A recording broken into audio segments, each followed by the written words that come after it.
There is a moment that most people never see coming.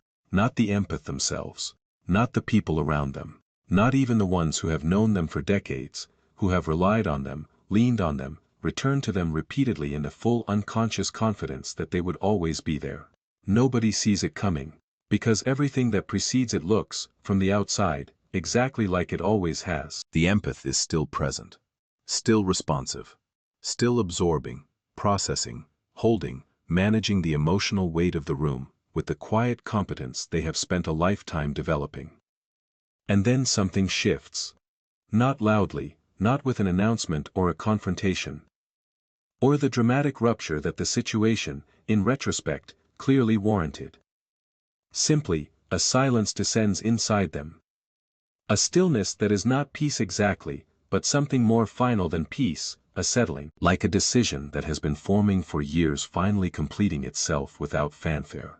Carl Jung observed this transformation in some of his most sensitive patients and described it as one of the most significant psychological events he had witnessed in clinical practice. Not a breakdown, not a collapse. The opposite. He called it the final stage of awakening. And what makes it final is not that there is nowhere left to go, it is that something has been integrated that cannot be unintegrated. Something has been seen that cannot be unseen.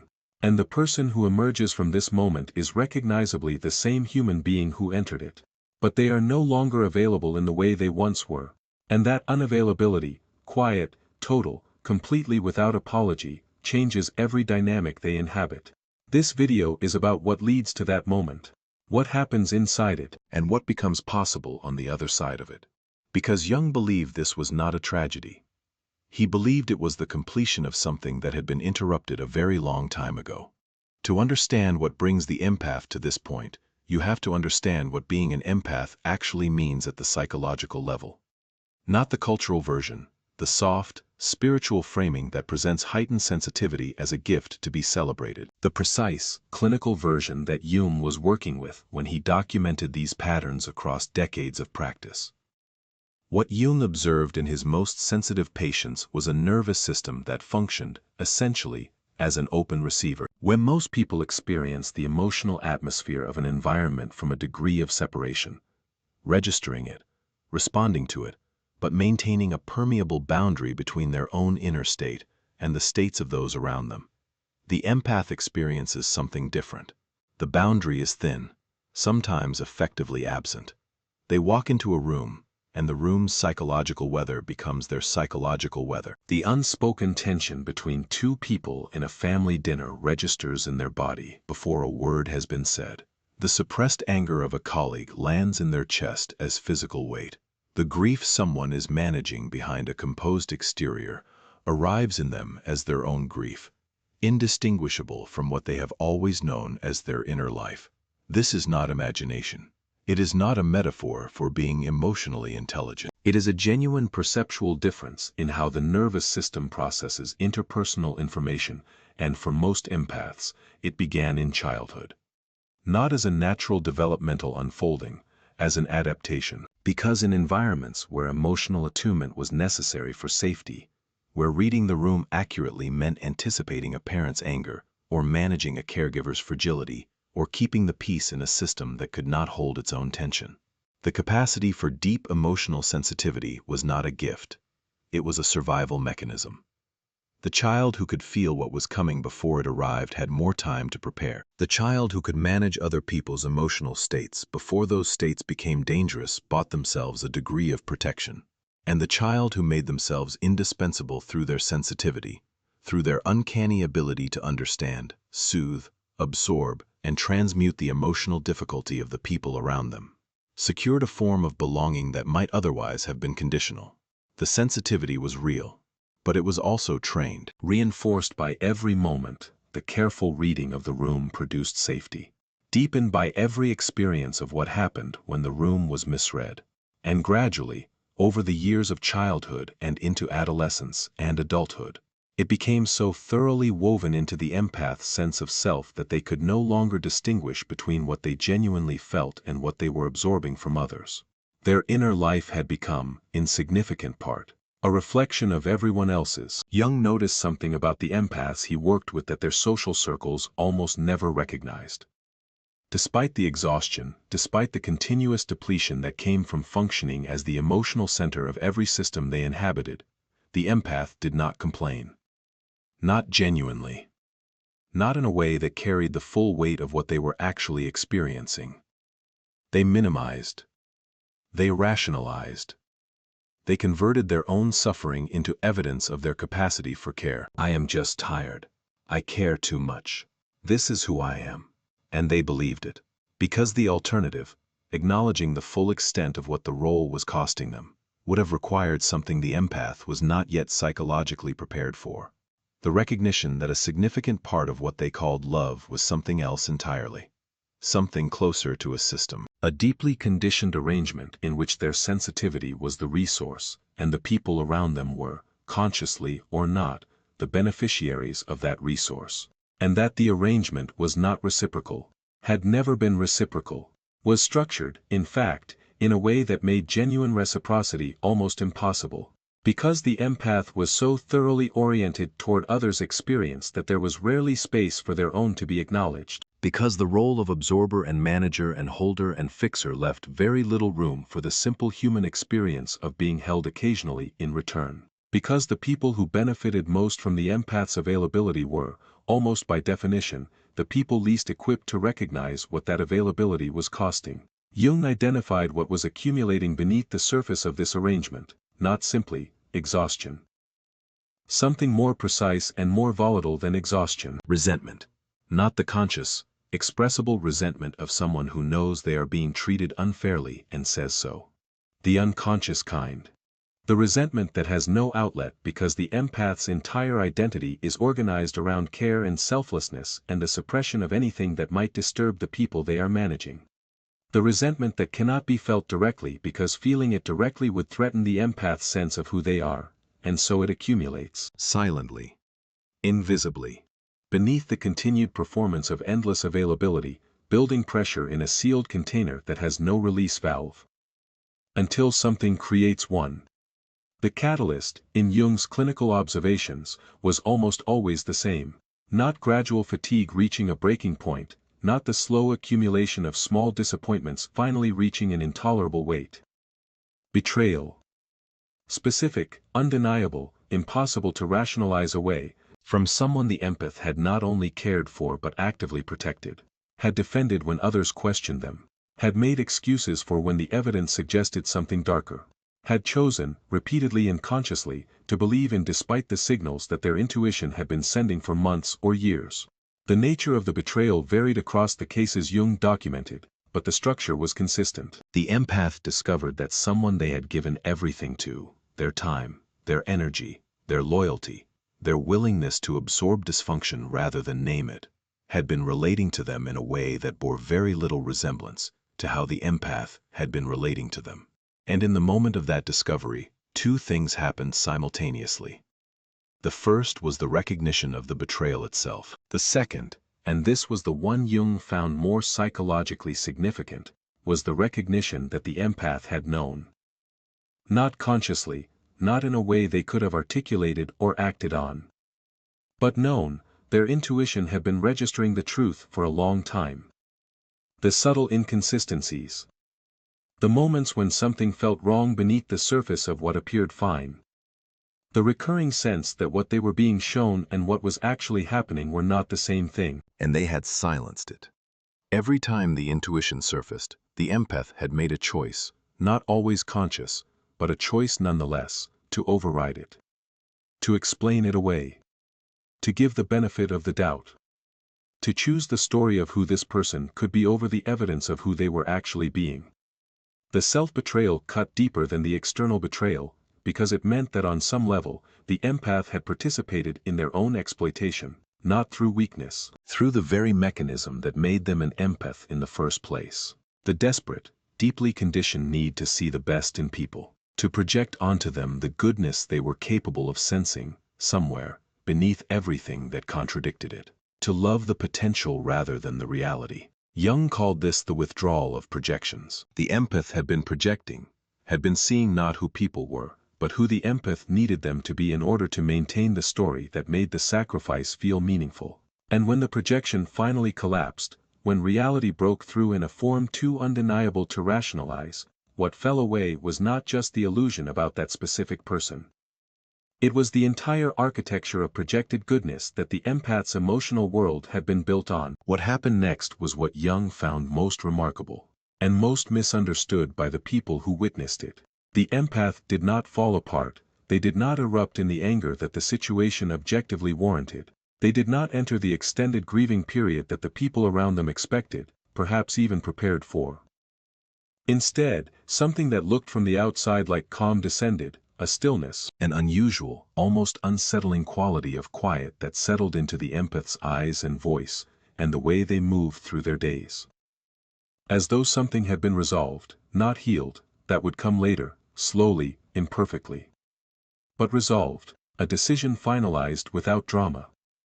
The people around the empath found this more disturbing than tears would have been, tears they understood, rage they could work with, grief they could sit beside and offer comfort to. But this was different. This was the quality of someone who had finally seen something clearly after years of looking at it through a distorting lens. And who had no interest in going back to the lens. Jung described what was happening at the psychological level as the beginning of shadow integration. Every empath carries a shadow, the rejected part of themselves that society, family, and their own conditioning had taught them was incompatible with being who they were. The part that is selfish, that prioritizes its own needs without apology, that can say no without spending 3 days managing the guilt, that can see manipulation clearly and simply not engage with it, rather than absorbing it and trying to transform it, that can recognize someone is drowning and choose not to jump in, rather than experiencing their drowning as its own drowning. This shadow had not been evil. It had been the empath's psychological immune system, the part of them designed to protect their integrity, their energy, their inner life from being consumed by the dysfunction of others. And it had been suppressed so thoroughly, for so long, that the empath had genuinely believed it did not exist in them, that they were simply the caring, giving, self-sacrificing person the performance required them to be. The betrayal broke that belief open. And in the breaking, the shadow finally had room to surface. Not explosively, quietly, merging with the conscious self, not as a hostile takeover, but as a homecoming. The part of the empath that could feel everything, finally integrating with the part that could choose. The integration of the shadow does not announce itself. It does not arrive with clarity, or ceremony, or the sense of transformation that people who have read about psychological awakening might expect. It arrives, most often, as a small and unremarkable experience. The empath notices that someone is attempting to guilt them into something. And instead of the familiar sequence, the automatic internal scramble, the rapid assessment of how to respond in a way that preserves the relationship while managing the other person's emotional state, there is simply nothing. Not anger. Not indifference exactly. Something quieter than both. A clear-eyed recognition of what is happening, followed by a choice. Not a reactive choice. Not a choice made from fear or exhaustion or the desperate need to make the discomfort stop. A genuine choice. Made from a center that, perhaps for the first time in the empath's adult life, is actually theirs. This is the moment Jung identified as the threshold of genuine psychological sovereignty, not the performance of it, not the exhausted version that looks like not caring, because caring has become too costly. The real version, the version that only becomes available after the shadow has been integrated. After the part of the self that could say no, that could prioritize its own needs, that could see manipulation without feeling obligated to transform it, has been welcomed back into conscious identity rather than treated as a flaw to be overcome.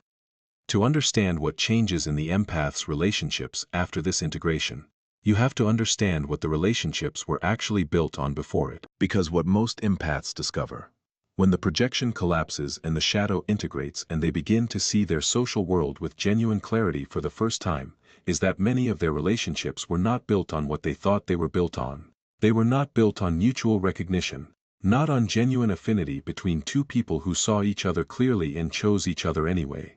They were built on a function, the empath's function, the specific psychological service they provided, the emotional absorption, the crisis management, the reliable availability, the extraordinary capacity to hold other people's pain without visibly breaking under its weight. And functions, when they are withdrawn, reveal the structure that was depending on them. What Jung observed across his clinical cases was consistent. When the empath stopped performing their function, not dramatically, not with announcements or confrontations, but simply by becoming unavailable for the roles they have been unconsciously assigned, the systems those functions had been supporting became visible for what they were. Family systems that had appeared cohesive revealed themselves as held together entirely by the empath's invisible labor. When the empath stopped mediating, the conflicts that had always been there but managed into invisibility surfaced. When the empath stopped absorbing the ambient tension of family gatherings, the tension was simply present, unabsorbed, unmanaged, unavoidable. The family did not suddenly become more dysfunctional, the dysfunction that had always been there simply lost its concealment. Friendships that had felt deep and mutual revealed themselves as primarily directional. When the empath stopped initiating, the contact stopped. When the empath stopped being available for the extended emotional processing sessions that had characterized the friendship, the other person had very little interest in the kind of reciprocal exchange the empath now had the energy to offer. It was not that these people suddenly became cold, it was that the friendship, when stripped of the function the empath had been performing within it, did not have enough remaining foundation to sustain itself. Romantic relationships fractured along the same lines. Partners who had relied on the empath's endless forgiveness, their capacity to absorb dysfunction and return the next morning as though nothing had happened, their willingness to prioritize the relationship's survival over their own integrity, these partners encountered someone new. Someone who could still love, deeply and genuinely, but who could no longer love in a way that required betraying themselves as the condition of the relationship's continuation. Some partners rose to meet this, recognized, in the empath's changed presence, not a threat but an invitation. An invitation to a different kind of relationship, one built on actual mutuality rather than the unconscious arrangement that had allowed one person's needs to consistently supersede the other's. These relationships transformed, slowly, sometimes painfully, but into something more real than what had preceded the transformation. But other partners could not adapt, because what they had been relating to was not the empath, it was the function. And when the function was withdrawn, they experienced it not as growth, but as loss, as the disappearance of something they had relied on without ever consciously registering their reliance. Jung observed that these partners often sought to restore the previous dynamic through escalation. Manufactured crises designed to trigger the familiar caretaking response. Guilt deployed with the precision of long familiarity, aimed at the exact points where the empath's conditioning ran deepest.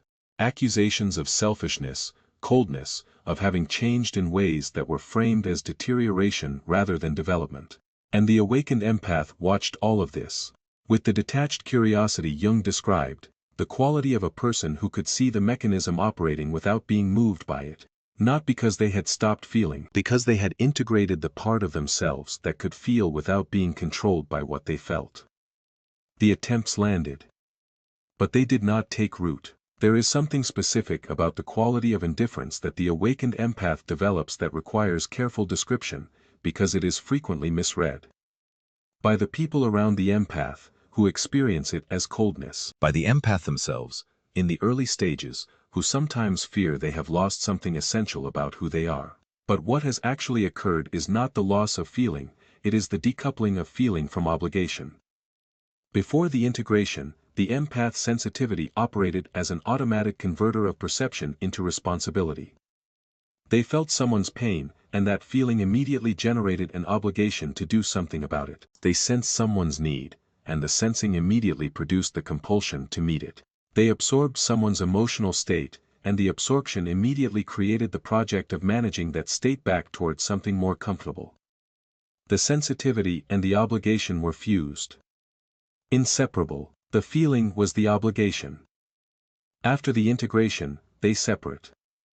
The empath can still feel everything they have always felt, the sensitivity does not diminish. The capacity to read emotional atmospheres, to sense what is unspoken, to perceive the psychological texture of an interaction beneath its surface presentation, all of this remains entirely intact. But it is no longer automatically converted into responsibility. The empath can feel someone's pain without that feeling immediately generating the project of absorbing and transmuting it. They can sense a need without being compelled to meet it. They can perceive dysfunction without being required to step into its center and hold it together. The feeling remains. The automatic obligation dissolves. And in the space that opens between the two, in the gap between what the empath perceives and what the empath now chooses to do with that perception, something becomes available that was never available before. Genuine choice. Not the choice of someone who has shut down their sensitivity to protect themselves from its cost. The choice of someone whose sensitivity is fully operational but no longer running them. Jung called this state selectively empathetic, and he believed it represented one of the highest levels of psychological development available to a person whose natural orientation was toward deep feeling. Because it required the integration of two things that the empath's conditioning had taught them were incompatible: depth of feeling and sovereignty over that feeling. Care for others and care for oneself. Sensitivity to what others were experiencing and the freedom to choose what to do with that sensitivity, rather than having that choice made automatically by the feeling itself. What the awakened empath begins to notice about their own perceptual capacities is something Jung found both remarkable and sobering. The years of functioning as an emotional receiver, of absorbing, processing, and managing the psychological states of everyone around them, had produced a level of understanding of human nature that most people never develop. Not because they sought it out, because it was required for survival. You cannot manage a system you do not understand. You cannot absorb dysfunction without developing an extremely precise map of exactly how that dysfunction operates. The empath who spent decades in this role had, almost as a byproduct of their own exploitation, developed an unusually sophisticated understanding of psychological patterns. They could identify manipulation early because they had watched it operate up close for years. They could recognize emotional dishonesty because they had spent enormous energy processing its effects. They could sense when someone's presented self and actual self were significantly misaligned, because they had lived in close proximity to that misalignment in multiple important relationships. After the awakening, these capacities remained, but their function changed. Before, the empath's insight into others had been used primarily in service of managing and absorbing those others. Their understanding of a family member's manipulation tactics was used to navigate around them, to preemptively meet the need that would otherwise generate the manipulation, to manage the dynamic rather than name it.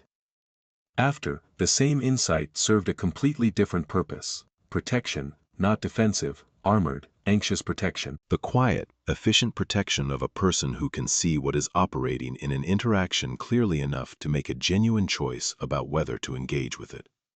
They did not need to announce that they recognized the manipulation. They did not need to confront it, or expose it, or educate the person attempting it. They simply did not engage. With the calm efficiency of someone who has far more important things to do with their energy than participate in games they can see through completely. Jung documented something in these cases that he described as the empath's mirror effect. A quality that developed in the awakened empath's presence that functioned, without any deliberate intention on the empath's part, as a kind of filter. People who were operating from genuine authenticity, who were not performing a version of themselves, designed to extract something from the interaction, felt, in the awakened empath's presence, a quality of ease they rarely encountered elsewhere. The sense of being seen clearly and not judged for what was visible. Of being met by someone who was genuinely present rather than managing an impression. Of being in the company of a person who had done enough internal work that they could receive another person's reality without needing it to be different than it was.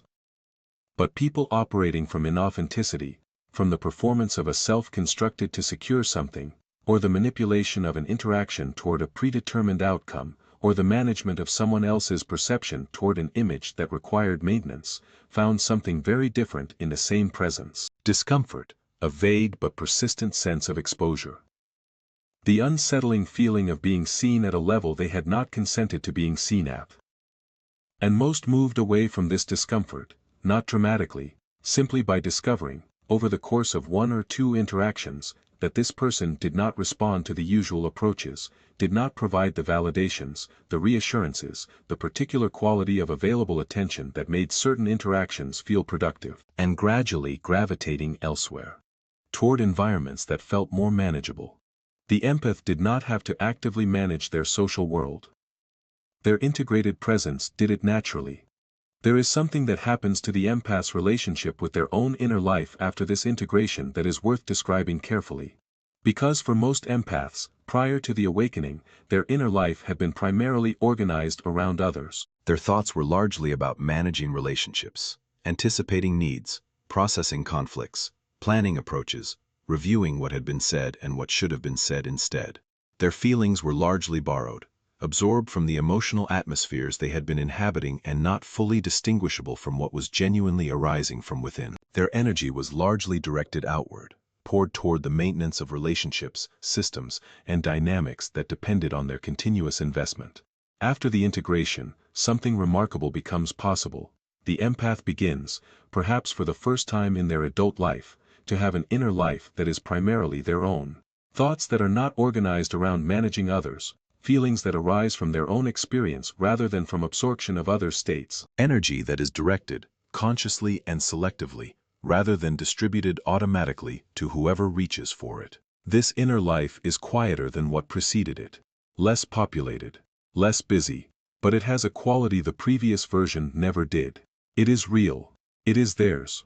And from that genuine interior, from the actual self rather than the accumulated performance of a self designed to be acceptable and useful, a different kind of life becomes possible. Relationships chosen consciously rather than maintained out of obligation. Work that honors the sensitivity rather than exploiting it. Environments created deliberately rather than simply endured. A home that is sanctuary rather than open emergency room.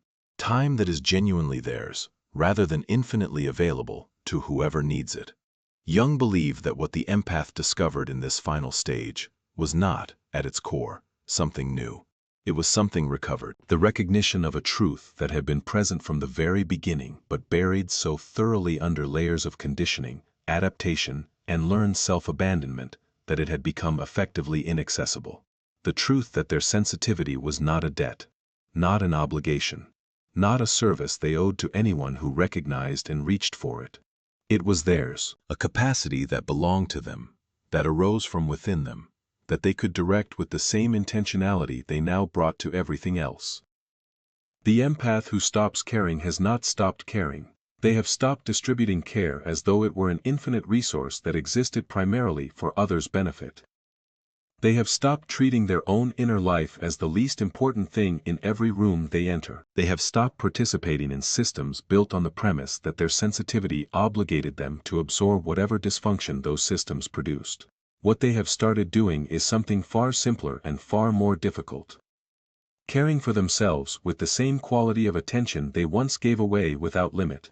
Offering their sensitivity, when they offer it, as a genuine gift, from a full cup, directed consciously, toward people and purposes that honor what it costs to give it. And building a life organized not around what everyone else needs from them, but around what is actually true, for them. This is what Jung called the final stage of awakening, not the end of the journey, the beginning of a life that is genuinely lived rather than continuously performed. The beginning of something the empath had been moving toward through every moment of exhaustion, every swallowed resentment, every betrayal absorbed and processed and finally, at great cost, integrated into genuine wisdom. Themselves. Finally, fully, unapologetically. Themselves. If something in this reached a place in you that you have been protecting for a long time, leave one word in the comments that describes what you are finally ready to stop carrying. Because putting it down begins with naming it.